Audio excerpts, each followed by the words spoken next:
Hey guys, it's Sarah from Just My Typewriter, and you really got to stop me from going to estate sales. It's becoming a bit of a problem. As you can see here today, I have two Smith Corona typewriters from my collection that look pretty similar, and whenever there are two typewriters in my collection that look the same, we have to do a type test and duel. So these are two Smith Corona typewriters from the 1960s and the 1970s in my collection. Over here I have a 1964 Smith Corona Classic 12, and then over here I have a 1975 Smith Corona Galaxy 12. Now they both have a very similar body design. One is in this color called metallic blue, and then over here I have one in sunburst yellow.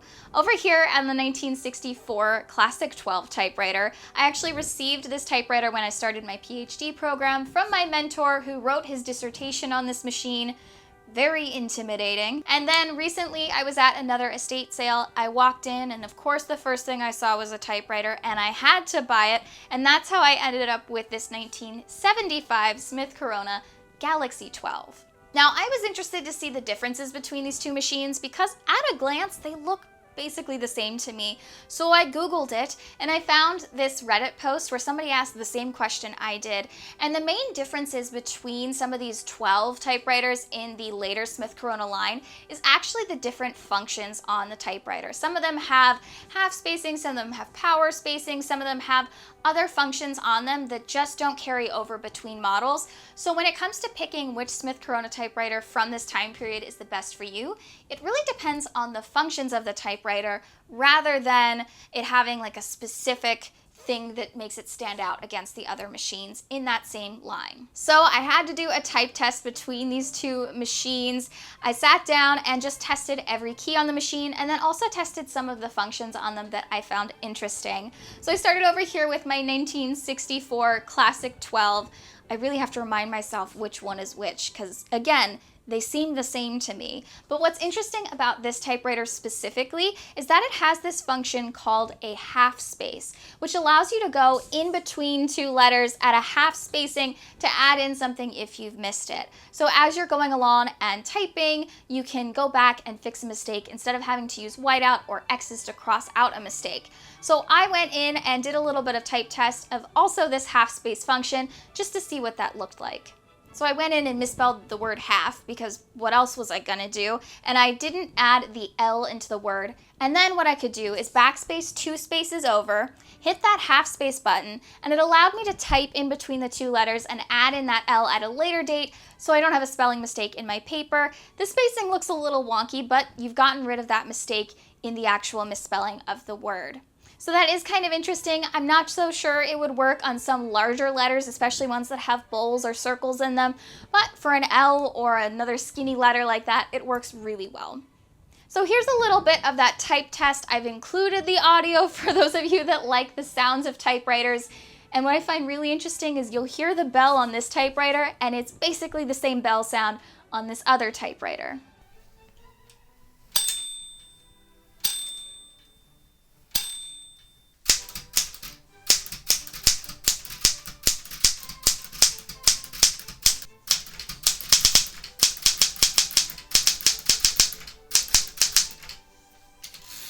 So the next thing I did was actually test this Smith Corona Galaxy 12, and this is about 11 years later than this 1964 typewriter, and a lot of the things are the same on this machine. One difference is the power space function. So the 1964 machine has this half space function where you can go in and fix things, and then on this 1975 machine you have a power space function, which is kind of like hitting a machine gun of spacing across the page. You hit this button and it automatically does a ton of spaces for you right across a row. So you could do things like columns, you don't have to use the tab in those areas, and it sounds very, very scary. So here's a little bit of the type test I did on the Smith Corona Galaxy 12.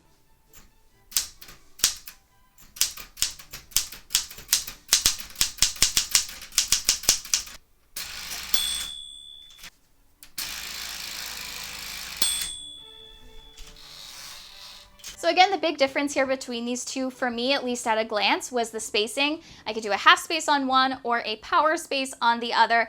The bells sound the same, and the typing experience itself is pretty much the same. You'll know from some previous videos that this 1964 Classic 12 is one of my favorite portable typewriters.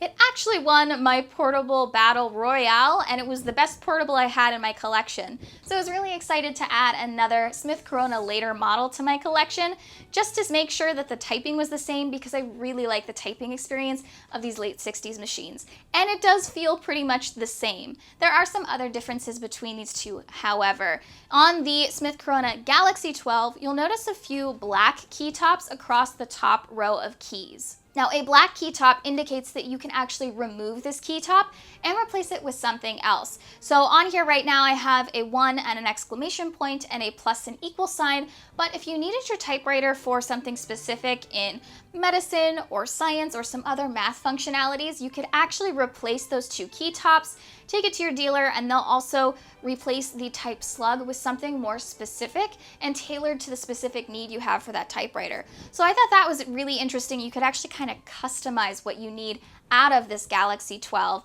to make it something more personalized to what you need your typewriter for.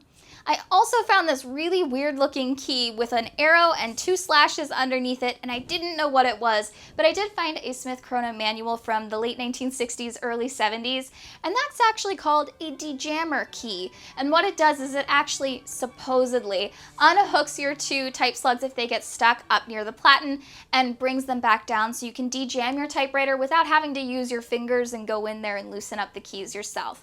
So if that's a function that's important to you, that's on the Galaxy 12. The big difference here between them is just the individual specific functions between the two models, and if that's something that's really important to you, you might want to look for a typewriter that has that specific function for you. I really like the half spacing on the 1964 model, but I also really like the idea of being able to personalize the keyboard on the 1975 model. Now, the colors are also really interesting to me. Of course, I love blue typewriters, so I love this metallic blue finish, but there's something really interesting about this beautiful mellow yellow color called Sunburst Yellow. I found an original advertisement for the typewriter that also featured this yellow color, and they originally advertised the typewriter as being 24 pounds, which I don't feel like it's that heavy, but maybe I'm a really bad judge of weight. For example, this dog, I think she's 6 pounds, but maybe I'm wrong and she's 1,004 pounds. I don't know. Does that smell good to you? Where are you trying to go? Hi. Do you want to be included in the video today? You just weren't getting enough attention, so you had to sit on my table? I did decide to name both these typewriters, so I've had the 1964 machine in my collection for a while, and his name is Webster. I don't have a good reason for it, besides that he looks very academic to me. And then over here, I did decide to name this yellow typewriter Aurora, like the princess, but Aurora is actually the Roman name of the personification of the dawn. She's called something else in Greek mythology, but in Roman mythology, she's called Aurora, and she personifies the dawn and sunrises, and she helps bring the sun across the sky. Another thing I haven't tested yet, and we're going to do this live together, is that the manual I found from the late 1960s and 70s says that these have interchangeable platens, which you'll know is one of my favorite things in the universe on some of my other Smith Corona typewriters. So we're gonna try it today, because I haven't yet, and I am fascinated. So we're gonna try to interchange the platen and see what happens. This could go very, very poorly, but at least you'll have a recording of it. Okay, let's try to remove the platen. Oh, maybe it is 24 pounds. That's heavy on this typewriter. So they did say, move the carriage all the way to the right. Done. And then there's this little lever on the front. They tell you to move, oh, I hope I didn't break that, the cap on the one side out of the way and up. And then there's this lever on the front that supposedly you can hit and it'll release the platen. Let's see. Wait, maybe it's this one. It is that one. Oh my God. That's really exciting. Oh, I just love that on typewriters.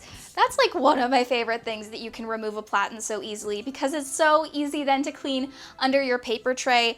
I had no idea it did that till right now, and I just got really excited. Now to put it back in, This is a very different story. That was so incredibly easy. Why don't all typewriters do that? So can confirm the interchangeable Platen function works on the Galaxy machine. Let's try it on this one, because now I just want to try it on everything. Oh, it does it on this one too. Why didn't I know that before? I've had this typewriter for like 2 years. That's like actually one of my favorite things on Smith Corona machines. So I'm really excited to know that they both have that function. Both of them also have what's called an articulating case top, which I think is really cool. So the top actually slides out and allows you to clean the slugs in there or replace the ribbon, and then it slides back in. Does that on this one as well, a little bit quieter. But I do think that's a really cool function, so you can actually get inside your machine and change out things like the ribbon or clean your type slugs, and you never have to actually remove the case top. It stays on the machine and it just slides out, which is another cool function that's the same between these two models. So we've got dejammers, we've got cool spacing, we've got removable platens, and we have articulating cases. These are just both really cool typewriters, and they're able to have so many more functions on them because they are later model machines. Everybody loves a good 1940s Corona flat top. I get it. Everybody really likes that classic style of a typewriter, and I love those designs as well. But there's something really cool as you get into later model typewriters, as they're adding in all of these interesting functionalities that I feel like would be on electric typewriters. Something like that power space, I don't know how it works, but it feels like something you would only get on an electric typewriter or an IBM. So it's really cool to have it on something that's not one of those things and that you don't need to plug into the wall to use. I really love Smith Corona typewriters. They are quickly becoming my favorite brand of typewriters. Don't tell anybody else, but I just really love both these machines, and I'm gonna be hard pressed to figure out which one to get rid of because I love both of them, and even though they are pretty much the same in body design, the functions on the two of them really make them stand out when it comes to typing. Their typefaces are also just a little bit different. The typeface on this 1964 typewriter is a little bit smaller than that on this 1975 typewriter, but all in all, the functionalities of these two machines really make them stand out to me against the other typewriters in my collection, and even between the two of them, there are different things on each one. So that's been a little showdown between my 1964 Classic 12 and my 1975 Galaxy 12. If you're interested in more typewriter content, I do have other type tests on this channel as well as other typewriter related content, so feel free to check that out. I also have an Instagram at just.my.typewriter. I want to thank you so much for watching today. Leave me a comment below or DM me on Instagram and tell me about the Coronas in your collection. I really want to try some other cool functions on some of these later models, so let me know what's in your collection. And I want to remind you that you're just my typewriter.